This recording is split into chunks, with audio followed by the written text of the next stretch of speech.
Hello student. तो हम लोगों ने लास्ट वीडियो में बात करी थी ओम्स लॉ की। और जब हम लोग ओम्स लॉ पढ़ते हैं तो ओम्स लॉ में हम लोग देखते हैं कि जब हम लोग पोटेंशियल अप्लाई करते हैं किसी कंडक्टर पर तो उसमें चार्ज जो है वो फ्लो होते हैं और चार्ज के फ्लो होने से वहाँ पे करंट जो है वो जनरेट होता है। ठीक है।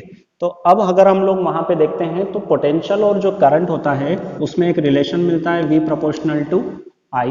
जब प्रोपोर्शनल हटाते हैं तो यहाँ पे हमें एक कांस्टेंट मिलता है जिसको हम लोग कहते हैं R। और R जो है वो होता है रेजिस्टेंस ऑफ द कंडक्टर। ठीक है। ये रेजिस्टेंस क्या करता है, ये करता है अपोज करता है फ्लो ऑफ चार्ज। अब कैसे अपोज करता है, तो जैसे हम लोगों को पता है कि अगर हमारे पास एक कंडक्टर है और उस कंडक्टर में हम लोग जानते हैं कि large number of free electrons होते हैं, जैसे गैस जो होती है उसमें मॉलिक्यूल्स होते हैं बहुत सारे और रेंडमली इधर उधर मूव करते रहते हैं, उसी तरीके से जो कंडक्टर या सॉलिड जो होते हैं उनमें इस तरीके से जो है वो फ्री इलेक्ट्रॉन्स होते हैं। ठीक है। अब ये जब हम लोग पोटेंशियल अप्लाई करते हैं तो ये मूव करते हैं पॉजिटिव टर्मिनल की ओर। जब ये पॉजिटिव टर्मिनल की ओर मूव करते हैं तो यहाँ पे एटम होता है मटेरियल का। जैसे सपोज अगर ये कॉपर का बना हुआ है तो कॉपर का यहाँ पे क्या होगा, एटम। और ये जो इलेक्ट्रॉन है ये उससे कोलाइड करेगा जब आगे बढ़ेगा। तो इस वजह से यहाँ पे रेजिस्टेंस होता है। ठीक है। तो ये रेजिस्टेंस जो है एक तरीके से क्या करता है, अपोज करता है फ्लो ऑफ इलेक्ट्रॉन। कब, जब हम लोग पोटेंशियल अप्लाई करते हैं, पोटेंशियल डिफरेंस अप्लाई करते हैं किसी कंडक्टर पे। ठीक है। तो हम लोगों ने लास्ट टाइम देखा था, रेजिस्टेंस की डेफिनेशन देखी थी। रेजिस्टेंस एक तरीके से क्या हो गया है, रेजिस्टेंस एक इंट्रिंसिक प्रॉपर्टी हो गई है किसी कंडक्टर की कि it oppose the flow of electron inside the conductor. अगर हम लोग R को अगर देखें तो इसकी जो यूनिट बनेगी रेजिस्टेंस की वो बनती है ओम। ये ओम का सिंबल है। ठीक है। रेजिस्टेंस की जो SI यूनिट होती है वो होती है ओम।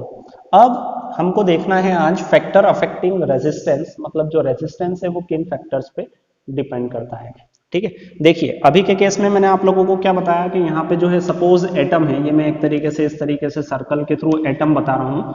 जो ये अगर हम लोग कॉपर का बना हुआ माने तो सबसे पहले हम लोग देखते हैं लेंथ ऑफ द कंडक्टर। अभी लेंथ यहाँ के कंडक्टर की इतनी है जिसको हम लोग एल बोल दें। अब सपोज अगर हम लोग लेंथ इंक्रीज कर दें, यहाँ तक इंक्रीज कर दें, लेंथ हमने क्या कर दी, इंक्रीज कर दी। लेंथ इंक्रीज कर दी तो यहाँ पे भी क्या आ जाएंगे, फ्री इलेक्ट्रॉन्स आ जाएंगे कंडक्टर के। अब ये इलेक्ट्रॉन भी क्या करेंगे, आगे मूव करेंगे तो ये भी किससे, एटम से कोलाइड करेंगे। ठीक है। मतलब जब आप इंक्रीज कर रहे हो लेंथ ऑफ कंडक्टर तो रेजिस्टेंस भी क्या हो रहा है, इंक्रीज हो रहा है। ठीक है। तो यहां से पहला कंक्लूजन हमको मिलता है कि resistance of conductor is directly proportional to the length of the conductor. Length increase होगी तो रेजिस्टेंस भी इंक्रीज हो जाएगा और लेंथ डिक्रीज होगी तो रेजिस्टेंस भी डिक्रीज हो जाएगा। सेकंड फैक्टर की अगर हम लोग बात करें तो देखें वो होता है एरिया। ठीक है। Area, area of cross section. देखिए ये जो कंडक्टर होता है ये सिलेंड्रिकल शेप का होता है ना।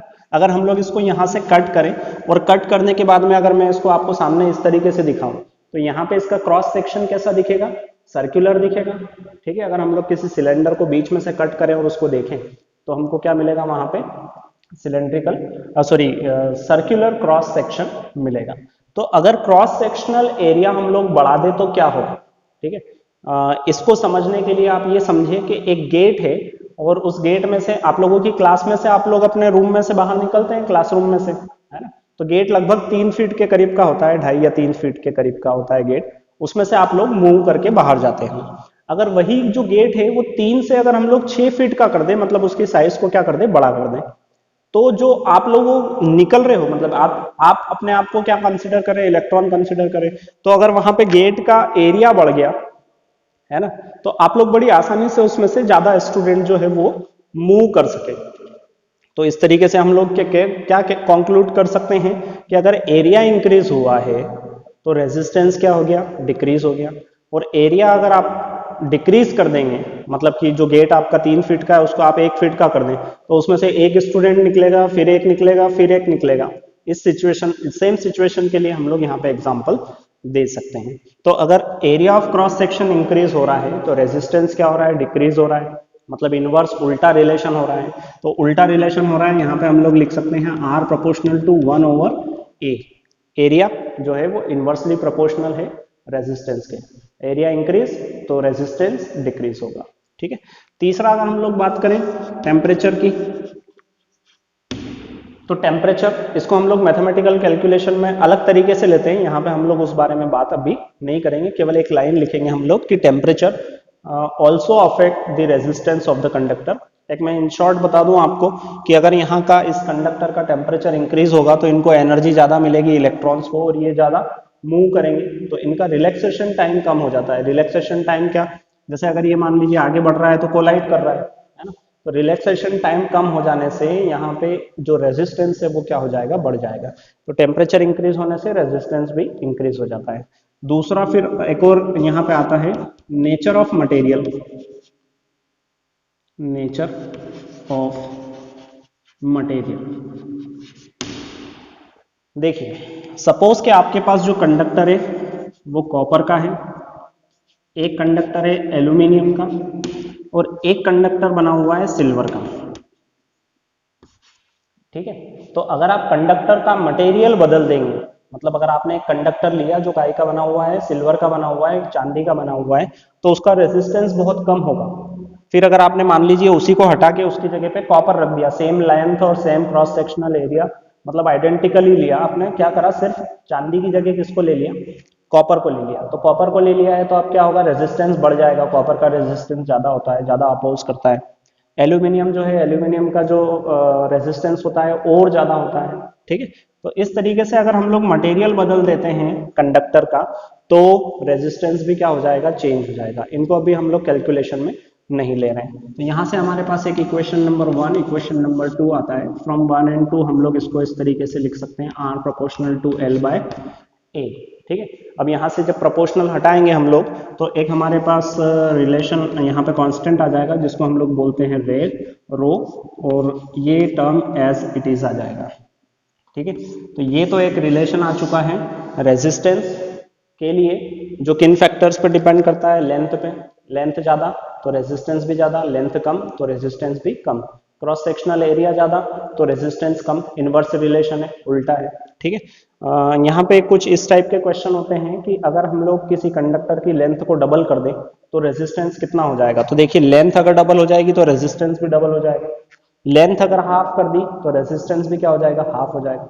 फिर कभी क्वेश्चन एरिया से रिलेटेड पूछा जाता है कि अगर किसी का क्रॉस सेक्शनल एरिया डबल कर दिया, ठीक है, तो रेजिस्टेंस क्या हो जाएगा। देखिए पहले ए है, अब आप उसको क्या कर रहे हो, 2a कर रहे हो, डबल कर रहे हो, मतलब 2a, एरिया डबल कर दिया, तो 2 से डिवाइड करोगे तो रेजिस्टेंस भी क्या मिलेगा, आपको आधा मिलेगा, है ना।